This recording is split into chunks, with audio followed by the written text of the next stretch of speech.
11 жыл бұрын менің жарым күйші жазушы Талызбек Әсемқұлов қайтыс болды. Егер де тірі болса, осы жылы 70-ке толатын еді. Оның осындай 70 жылдығына орай Талызбектің шәкірттерімен бірге мен Алматыда бірнеше шара өткіземін. Сонымен 19 қыркүйек сағат 11-де ұлттық кітапханада, Абай мен Абылайханның қиылысындағы кітапханада сіздерді күтемін. Содан кейін сол 19 қыркүйекте кешкі 19-да Талазбектің жаңа кітабы Бекторын қазынасы, соның тұсаукесері Гранд Меломан Гоголь мен Панфиловтың қиылысында өтеді.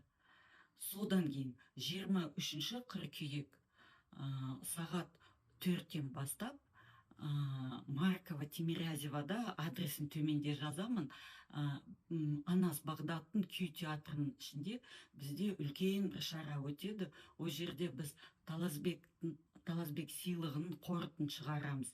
Қаламгерлердің байқауының, сосын күйшілердің байқауының қорытын шығарамыз. Сөйлесеміз, отырамыз сол жерде.